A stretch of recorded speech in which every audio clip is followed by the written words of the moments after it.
ആളില്ലേ ഇവിടെ? അതാരാ ബെല്ലടിക്കുന്ന? ആ, ഇതാര്? ജാനോ? എന്തേ ജാനു? വഞ്ചേശി, വരും വരും വരും. മോനെ, നല്ലൊരു ആലോചന ഞാൻ കൊണ്ടുവന്നിട്ടുണ്ട്. ഇരിക്കേ. മോന് പെൺകുട്ടി ഞാൻ കണ്ടിട്ടിപ്പോൾ വരിക. നല്ല സുന്ദരമായിട്ടുള്ള കുട്ടി പറഞ്ഞാൽ മണി പോലത്തെ കുട്ടി. നിങ്ങളിവിടെ എവിടെയും കണ്ടിട്ടുണ്ടായാലും ഇങ്ങനത്തെ ഒരു കുട്ടി. ബാങ്കിൽ ജോലി, അച്ഛന് അമ്മ ആങ്ങള 2 ചെക്കന്മാർ. അല്ല, മൂത്താവന് കല്യാണം കഴിഞ്ഞു. ഇനി ഇളയവൻ കല്യാണം കഴിക്കാനുള്ളൂ. ഈ കുട്ടീൻ്റെ കല്യാണം ശരിയായി കഴിഞ്ഞാൽ ഈ കുട്ടിക്കും ഇളയ ആങ്ങളയ്ക്കും കൂടിയിട്ട് ഒരുമിച്ച് ഒരു പന്തൽ വെച്ച് നടത്താനാണ്. നീ ഇന്നാൾ വന്നിട്ട് ഇതേ വാക്കിൽ ജാനോ പറഞ്ഞത് മണി പോലത്തെ കുട്ടിയാണ് വഞ്ചേശി, നിങ്ങൾ വന്ന് കാണുന്നു. എന്നിട്ട് നിൻ്റെ വർത്തമാനം കേട്ട് മൂപ്പറിൻ്റെ പണിയും കഴിഞ്ഞ് ഞങ്ങൾ 2 കൂടി അവിടെ വന്നു. എന്താ കുട്ടീൻ്റെ കോലം?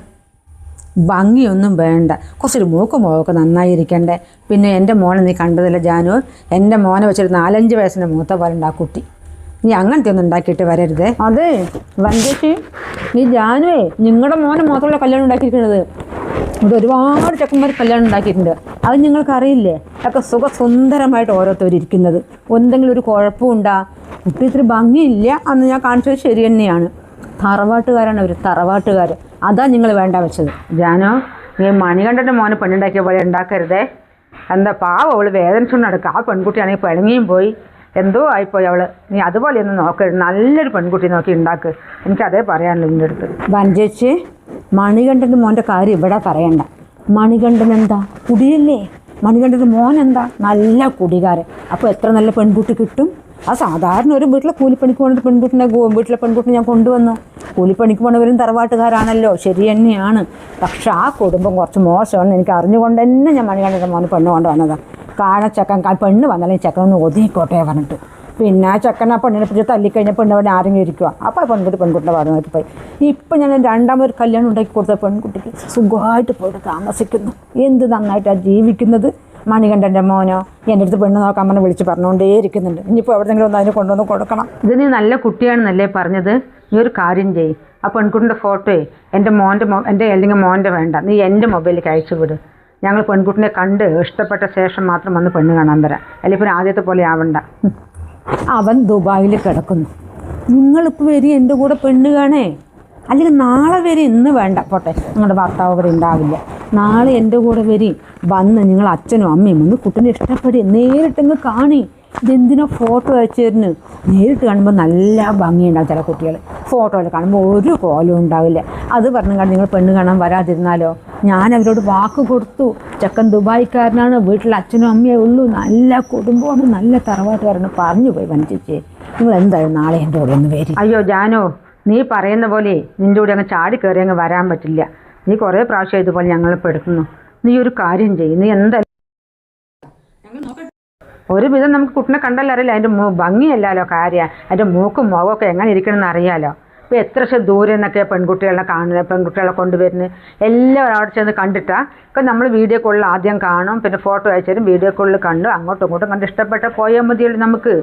അല്ലാതെ ഇപ്പോൾ ഒക്കെ നേരിട്ട് തന്നെ പോയി കാണാൻ പറ്റുമോ? അപ്പോൾ അവൻ ദുബായിലല്ലേ, അവന് നേരിട്ട് പോയി കണ്ടിട്ട് ഇഷ്ടപ്പെട്ടില്ല അവന് തിരിച്ചു പോകാൻ പറ്റുമോ? പിന്നെ അപ്പോൾ നീ ഫോട്ടോ ആദ്യം അയച്ചതാണ്. എന്താ കണ്ട് എന്നതിന് ശേഷം ഞങ്ങൾക്ക് തൃപ്തിപ്പെട്ടാൽ മാത്രം ഞങ്ങൾ വരാം. ഇത് വല്ലാത്തൊരു പുലിവാലായല്ലോ. ഇത് നിങ്ങളുടെ മോന് മാത്രമേ നാട്ടിലിങ്ങനെയുള്ളൂ ഡിമാൻഡിങ് കാര്യങ്ങളൊക്കെ. എല്ലാവരും ഞാൻ പോയി പറയുമ്പോഴേക്കും എൻ്റെ പുറകെ അങ്ങ് വരിക പെണ്ണ് കാണാൻ വേണ്ടിയിട്ട്. അല്ലെങ്കിൽ ഞാനും അഡ്രസ്സ് പറഞ്ഞിട്ട് അവർ നേരിട്ട് പോയി കാണുക. എൻ്റെ പണം മണി പോലെ എൻ്റെ തെണ്ണിത്തരും. സുന്ദരിയായിട്ടുള്ള കുട്ടിയാണ് ജാനു, നല്ലൊരു കുഴപ്പമില്ല എന്ന് പറഞ്ഞിട്ട്. ഇതിപ്പോൾ എത്ര പ്രാവശ്യം നിങ്ങളുടെ വരുന്നു വഞ്ചേച്ചി? 5 പൈസ നിങ്ങൾ തന്നിട്ടുണ്ട്. എനിക്ക് പൈസ കൊടുത്ത് തരുന്നുമില്ല, ഞാൻ വിളിക്കുമ്പോൾ വരുന്നുമില്ല. നിങ്ങൾ നാളെ ഒരു കാര്യം ചെയ്യും. നാളെ നിങ്ങൾ വന്നിട്ടില്ലെങ്കിലേ ഒരു 2000 രൂപ കൈത്തരി. എനിക്ക് അവരോട് തിരിച്ച് പറയാൻ പോകണ്ടേ? പിന്നെ ഫോട്ടോ വാങ്ങാൻ പോകണ്ടേ? അതൊക്കെ ബസ്സിന് പൈസ വേണ്ടേ? എൻ്റെ മോൻ കഴിഞ്ഞ പ്രാവശ്യം ദുബായിൽ നിന്ന് വന്നപ്പോഴേ നീ എത്ര പ്രാവശ്യം പെണ്ണ് നല്ല കുട്ടിനെ കാണിച്ചു അതിനകത്ത് പൈസ വാങ്ങിച്ച്. എന്നിട്ട് എൻ്റെ മോൻ എൻ്റെ അടുത്ത് പറഞ്ഞല്ലോ, അമ്മേനെ ജാനിച്ച് വന്ന പൈസയൊന്നും കൊടുക്കേണ്ട, കല്യാണം ശരിയായ ശേഷം മാത്രം പൈസ കൊടുത്താൽ മതി. ഞാൻ കുറേ 500 കൊണ്ട് കുറേ പ്രാവശ്യം എടുത്ത് മേടിച്ചിട്ടുണ്ട് ചേച്ചി, ഇനി അങ്ങനെ എടുത്ത് വാങ്ങില്ല എന്നാണ് പറഞ്ഞത്. നീ ഇവന് ഇപ്പോൾ പൈസ വേണം പറഞ്ഞാൽ ഈ കല്യാണം പിന്നെ സ്ഥലം കച്ചവടമാക്കുക, വീട് കച്ചവടമൊക്കെ പറഞ്ഞാൽ ഇത് വലിയ വലിയ സംഭവങ്ങളാണ്. നിങ്ങളെക്കായാലും കിട്ടുന്നത് ഞങ്ങൾക്കാ, ബ്രോക്കർമാർക്കാ. പക്ഷെ ഞാൻ അങ്ങനെയല്ല. ഞാൻ അങ്ങനെ പൈസ വാങ്ങാത്തവളാ. ജാനു എല്ലാവരും കുടുംബവും കാര്യങ്ങളൊക്കെ അറിഞ്ഞ് ആ സ്നേഹബന്ധത്തിൽ മാത്രം പെൺകുട്ടി ഉണ്ടാക്കുന്നതാണ്, അതുകൊണ്ട് പൈസയ്ക്ക് വേണ്ടിയിട്ടല്ല. ആ രഘുവേട്ടൻ്റെ മോനെ അപ്പോഴേ കല്യാണം ഉണ്ടാക്കി കൊടുത്തില്ലേ, 1,00,000 ഉറുപ്പ്യ എനിക്ക് എണ്ണി തന്നത്. 1,00,000.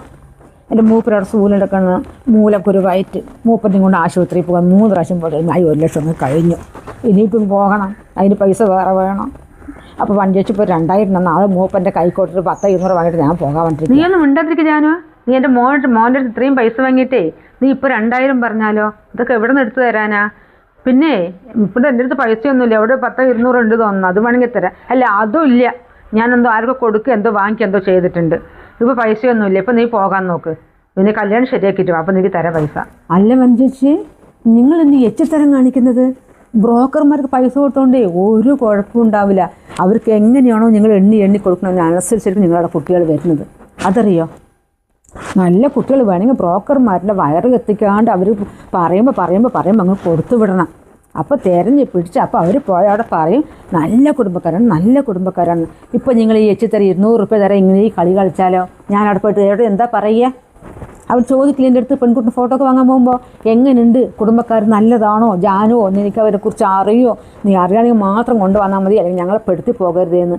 ഇപ്പം നിങ്ങളെക്കുറിച്ചിനടുത്ത് എന്താ പറയേണ്ടത്? നിൽക്ക് ജാനുവോ, ഞാൻ പൈസ കൊണ്ടുവരാം. നീ എൻ്റെ മോനെടുത്ത് കുറേ മേടിച്ചിട്ടുണ്ട് പറഞ്ഞിട്ടാ ഞാൻ ഇല്ല പറഞ്ഞത്. എന്തെങ്കിലും എടുത്തു തരാം ഞാൻ. പറയേണ്ട പോലെ പറഞ്ഞു കഴിഞ്ഞാൽ പൈസയെ വരൂ. നല്ല കാര്യം. ഇവർക്ക് ഇപ്പോഴത്തെ മക്കൾക്ക് പെണ്ണ് നോക്കാൻ അറിയുകയാണെങ്കിൽ പൈസ എങ്ങനെ വാങ്ങിയെടുക്കാമെന്ന് ജാനകിക്കറിയാം. എന്നാ ജാനോ, നീ വേണ്ടാത്ത കാര്യങ്ങളൊന്നും എവിടെ പോയി പറയരുതേ. മര്യാദക്കാരൻ്റെ വീട്ടിൽ നിന്ന് ഒരു പെൺകുട്ടി മാത്രം കൊണ്ടുവന്നാൽ മതി. പിന്നെ ഇനി പൈസ പറഞ്ഞപ്പോൾ ഞാൻ തരില്ല കേട്ടോ. കല്യാണം ശരിയായ ശേഷം മാത്രമേ തരൂ. 500 ഉള്ളൂ. 2,000 കിട്ടിയ വലിയ കാര്യമായി. എന്നിട്ട് വഞ്ചേച്ചി 500 ഇല്ല, 200 ഉള്ളൂ. എന്തൊക്കെയാ ജാനുവിനെ കൊണ്ട് കള്ളത്തരം പറഞ്ഞു വഞ്ചേച്ചിയെ. 500 500 ഇത് മൂപ്പൻ്റെ കൊണ്ട് കൊടുക്കട്ടെ, എന്നിട്ട് വേണം ഇപ്പോൾ ജാനുവിന് അവിടെ എത്തണമെങ്കിൽ. പിന്നെ പോയ ഉടനെ പെൺകുട്ടിൻ്റെ ഫോട്ടോ വാങ്ങിയിട്ട് നിങ്ങളുടെ മൊബൈലിലേക്ക് ഞാൻ അയച്ചു തരും കേട്ടോ വഞ്ചേച്ചി. ബാക്കി പൈസ റെഡിയാക്കി വയ്ക്കും. എന്തായാലും 2,000 എനിക്ക് തികച്ചു വേണേ, ഞാൻ നാളെ രാവിലെ അങ്ങ് വരും. അതിലൊന്നും വിചാരിക്കരുത്.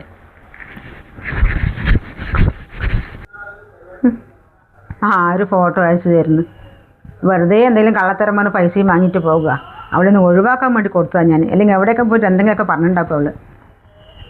വല്ലാത്തൊരു ജാതി. അമ്മ ആരോടെ ഇത്ര നേരം സംസാരിച്ചുകൊണ്ടിരുന്നത്? എൻ്റെ മോളെ, ആ ജാനു വന്നതാ ഏട്ടന് കല്യാണാലോചനയും കൊണ്ട്. പൈസ ഇപ്പം 500 രൂപ ഞാൻ കൊടുത്തു വിട്ടത് അവള്. അല്ലെങ്കിൽ നാട്ടുകാരോട് എവിടെയെങ്കിലുമൊക്കെ പോയിട്ട് എന്തെങ്കിലുമൊക്കെ പറഞ്ഞുണ്ടാക്കും. അയ്യോ അമ്മ എന്തിനാ 500 രൂപ കൊടുത്തേ? ഇതേപോലെ മിനിയാന്നും അച്ഛൻ്റെ അടുത്ത് 500 രൂപ വാങ്ങിക്കൊണ്ടായതാ. ഏട്ടൻ്റെ പെണ്ണിൻ്റെ ഫോട്ടോ അയച്ചതാന്ന് പറഞ്ഞിട്ട്. എന്ത് മിനിഞ്ഞാന്ന് 500 രൂപ വാങ്ങിയിട്ട് പോയോ? അപ്പം നീ ഇതിൻ്റെ അച്ഛൻ എൻ്റെ അടുത്ത് പറഞ്ഞില്ല? ഞാൻ എവിടെ പോയിരുന്നപ്പോൾ? അയ്യോ അമ്മ സോറി, അന്ന് അച്ഛനോട് പറയാൻ പറഞ്ഞതാ, എന്നോട് മറന്നുപോയി. അന്ന് അമ്മ ഇവിടെ ഇല്ലായിരുന്നു. എൻ്റെ യൂണിഫോമിൻ്റെ തുണി വാങ്ങിക്കാൻ വേണ്ടി ടൗണിൽ പോയതാ.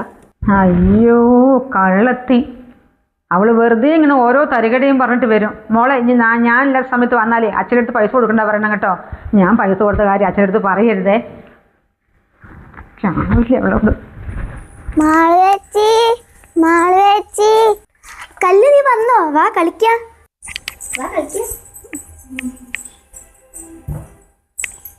കല്ലു ഞാനിന്ന് കളിക്കാൻ വരില്ല കേട്ടോ. എനിക്ക് കുറേ ഹോംവർക്കൊക്കെ ഉണ്ടായിരുന്നു. ഞാനിപ്പോൾ ചെയ്തിട്ട് ഇങ്ങോട്ട് ഇറങ്ങിയിട്ടേ ഉള്ളൂ. എനിക്ക് ട്യൂഷന് പോകണ്ട്. ഞാൻ ട്യൂഷൻ കഴിഞ്ഞിട്ട് അങ്ങോട്ട് വരാം. ചേച്ചി എന്തിനാ ഞായറാഴ്ച ട്യൂഷന് പോകുന്നത്? എൻ്റെ അമ്മ പോകണ്ടെന്ന് പറഞ്ഞല്ലോ. കല്ലു നീ 2ാം ക്ലാസ്സിലാണ് പഠിക്കുന്നത്, ഞാൻ 6ലാ. എനിക്ക് കുറേ പഠിക്കാനുണ്ട്. ഞാൻ പോകാണ്ടിരുന്നാലേ എൻ്റെ അമ്മ എന്നെ അടിച്ച് പണിയാക്കും. അയ്യേ, എൻ്റെ അമ്മയൊന്നും എന്നെ അടിക്കലില്ല. എന്നെ അടിച്ചാൽ അച്ഛൻ വഴക്ക് പറയും. നീ ചെറിയ കുട്ടിയാ, എൻ്റെ അത്രയൊന്നും നിനക്ക് പഠിക്കാനുണ്ടാവില്ല. എൻ്റെയൊക്കെ എത്ര ആകുമ്പോഴേ നിനക്ക് മനസ്സിലാവും എന്താ ചേച്ചി പഠിക്കുന്നത്. കല്ല് വന്നിട്ടുണ്ടല്ലേ മോളെ? ചേച്ചിക്ക് ട്യൂഷന് പോകാനുണ്ട്, അത് കാരണമാണ് കേട്ടോ വരാത്തത്. ട്യൂഷൻ കഴിഞ്ഞിട്ട് മോളെ അവിടെ എടുത്ത് വയ്ക്കോ കേട്ടോ. അങ്ങോട്ട് വരും കേട്ടോ. അത് കഴിഞ്ഞിട്ട് എനിക്ക് പോകാനില്ല അല്ലേ ട്യൂഷന്? ഇല്ല ആൻറ്റി, ഞാൻ ഇന്ന് ട്യൂഷന് പോകുന്നില്ല. എന്നാൽ ഞാൻ വീട്ടിലേക്ക് പോട്ടെ. നിനക്ക് മോള് പോകണ്ട, ആൻറ്റി ഒരു സാധനം എടുത്തിട്ട് വരാം, കഴിച്ചിട്ട് പോയാൽ മതി. മഞ്ചേ, ആ കുട്ടി ഇപ്പം എന്താ പറയുന്നത്? ഇപ്പം ഇങ്ങോട്ട് വരില്ല നീ? അച്ഛൻ ഏടത്തിയമ്മണി വരും തോന്നില്ല. നമ്മളാരും ഇഷ്ടമല്ല അവർക്ക്. എന്നോടൊന്നും വരെയാക്കി മിണ്ടലില്ല. നമ്മൾ കല്യാണക്കുട്ടിനെ ആലോചിക്കുമ്പോൾ തന്നെ പറഞ്ഞിട്ടുണ്ട് ദുബായിലേക്ക് കൊണ്ടുപോകാൻ പറ്റില്ല ഇപ്പോൾ എന്നുള്ളത്. ബ്രോക്കറോടും പറഞ്ഞിട്ടുണ്ട്. ഇപ്പോൾ കല്യാണം കഴിഞ്ഞ് 2.5 മാസമല്ലേ ആയിട്ടുള്ളൂ. പിന്നെ അവൻ എപ്പോഴും ലീവിലൊക്കെ വരും, എപ്പോഴെങ്കിലും 3 മാസത്തെ അങ്ങനെ കൊണ്ടുപോകും, അങ്ങനെയൊക്കെയല്ലേ പറ്റുള്ളൂ. ഇപ്പോൾ കൊണ്ടുപോകാന്ന് പറഞ്ഞാൽ പിന്നെ അവർ ഇപ്പം തന്നെ കൊണ്ടുപോകണം പിടിവാശി പിടിച്ച് കഴിഞ്ഞാൽ പറ്റുമോ? എങ്ങനെ കൊണ്ടുപോകാൻ പറ്റാനാ? അതിനുള്ള സൗകര്യം അവനവിടെ വേണ്ടേ? എനിക്കിപ്പോഴത്തെ പെൺകുട്ടികളെ പറ്റി അറിയാണ്ട. കല്യാണം കഴിയുന്നതിന് എല്ലാവരും പാവം പോലെ നിൽക്കും. പക്ഷെ അത് കഴിഞ്ഞു കിട്ടിയല്ലോ, പിന്നെ തനിസ്വഭാവം അറിയാം. അതെ അച്ഛാ, കല്യാണം കഴിയുന്നതിൻ്റെ മുന്നേ എന്നെ എത്ര പ്രാവശ്യം വിളിക്കാന്നറിയോ? പഠിച്ചോ, ഫുഡ് കഴിച്ചോ, എന്താ പഠിക്കുന്നത്, സ്കൂളിൽ പോയോ? കല്യാണം കഴിഞ്ഞതിന് ശേഷം ഞാനൊന്ന് വിളിച്ചപ്പോൾ നമ്പർ വരെ ബ്ലോക്കാക്കി അമ്മേൻ്റെ. ഇനിയിപ്പോൾ ഒന്നും പറഞ്ഞിട്ട് കാര്യമില്ല. കല്യാണം കഴിഞ്ഞ് കുടുംബത്തിലെ സമാധാനം നഷ്ടപ്പെട്ടു. ആൾക്കാരുടെ ഇടയിലോ നാണക്കേട്. അവൻ പോയി, ബാക്കിൽ തന്നെ അവളുടെ വീട്ടിലും പോയി. ഇപ്പം ഇങ്ങോട്ട് വരുന്നുമില്ല, വിളിച്ചിട്ട് മര്യാദയ്ക്ക് ഫോൺ എടുക്കുന്നുമില്ല.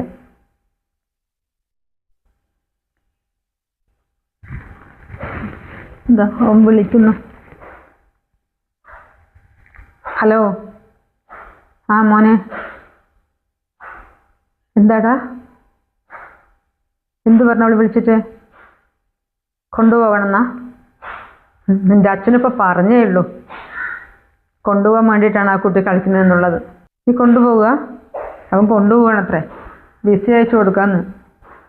വീട്ടുകാർ വന്നിട്ട് കൊണ്ടുപോകണമെന്ന്, ഇങ്ങോട്ടേക്ക് അയക്കില്ല അത്രേ. ഞാൻ പറഞ്ഞില്ലേ, അതെന്നെ കാര്യമാണ്. നീ അവനായി അവൻ്റെ ഭാര്യ വീട്ടുകാരി. നിന്നെ വിളിച്ചാൽ വിളിച്ചു, ഇല്ലെങ്കില്ല. ഞാൻ ഉണ്ടാക്കുന്ന കല്യാണങ്ങളൊക്കെ എന്താ ഇങ്ങനെ? ആ മണികണ്ഠൻ്റെ മോന് കല്യാണം ഉണ്ടാക്കി, അതും ഇങ്ങനെ പെണ്ണ് പിണങ്ങിപ്പോയത് ചെക്കൻ കുടിച്ചിട്ടാണ്, അതാണ് ഇതാണ് പറഞ്ഞിട്ട് വെറുതെ ഇവരെ കുറ്റം പറയുക. അപ്പം നമ്മളുടെ ഇവിടെ കല്യാണം ഉണ്ടാക്കി, അതും ഇങ്ങനെയായി. അപ്പം അത് പിന്നെ ദുബായിലേക്ക് കൊണ്ടുപോയിട്ടില്ലെങ്കിൽ അവൾക്ക് വേണ്ട, അതാണ് ഇപ്പോൾ അവരുടെ തീരുമാനം. എനിക്കതാ തോന്നുന്നത്. അവൻ തുറന്നൊന്നും പറയാണ്ട നമ്മുടെ അടുത്ത്. ഞാൻ അപ്പോഴും പറഞ്ഞല്ലോ, ഞാൻ കൊണ്ടുവരുന്ന ബന്ധം വേണ്ടാന്ന്. അവൾ പൈസയ്ക്ക് വേണ്ടി പല തലകളെയും പറയും. അവൻ്റെ പഠിപ്പ് കഴിഞ്ഞു, കുറേ കാലം PSCക്ക് അയച്ചു. എവിടെ അവനെ ജോലിയൊന്നും നാട്ടിൽ ശരിയാകാത്ത കാരണമല്ലേ നമ്മൾ അവനെ ദുബായിലേക്ക് അയച്ചത്. അവിടേക്ക് അയച്ചപ്പോൾ ആൾക്കാർ പറഞ്ഞു ഗൾഫുകാർക്കൊന്നും പെണ്ണ് കിട്ടാൻ വഴിയില്ലാന്ന്. അങ്ങനെയാണ് ഗൾഫിൽ ഇപ്പോൾ 4 വർഷം ആകാത്ത മുന്നേ അവന് ഒരു പെൺകുട്ടിനെ കണ്ട് കെട്ടിച്ച് കൊടുത്തത്. ഇപ്പോൾ 2-2.5 മാസം ആകുമ്പോഴേക്കും അവനിപ്പോൾ അവളെ കൊണ്ടുപോകാൻ നിൽക്കുകയല്ലേ. എന്തെങ്കിലും ഒരു രൂപം നമുക്ക് വീട്ടിലേക്ക് മര്യാദയ്ക്ക് കിട്ടിയിട്ടുണ്ട് അവൻ്റെ അടുത്ത്. ഇനി ഇങ്ങനെയുള്ളൊരു പെൺകുട്ടി നമുക്ക് എന്തെങ്കിലും അയച്ചു തരാൻ സമ്മതിക്കുമോ? എന്തെങ്കിലും ആയി വിടട്ടെ അല്ലേ, അവരെങ്കിലും അടയുമ്പോൾ നന്നാവട്ടെ. അല്ലെങ്കിലും ഇങ്ങനെ തന്നെയാണ് ചില ആൺകുട്ടികളെ കൊണ്ടൊക്കെ. അല്ലെങ്കിൽ നല്ലൊരു കുട്ടിയാണെങ്കിൽ അവൻ പറയില്ലേ, അമ്മ അവരിങ്ങനെ പറയുന്നു കൊണ്ടുപോകണം എന്നുള്ളത്, എനിക്ക് അവിടെ ഒന്നും സെറ്റായിട്ടില്ലല്ലോ, എന്താ ചെയ്യേണ്ടത് ഞാൻ എന്നുള്ളത്. നമ്മളെന്താ കൊണ്ടുപോകണ്ട പറയോ? ഇപ്പൊ ചോദിച്ചപ്പോഴല്ലേ അവൻ പറഞ്ഞത് എന്നെ കൊണ്ടുപോകുകയാണെന്നുള്ളത്. എല്ലാം ശരിയാക്കിയ ശേഷം.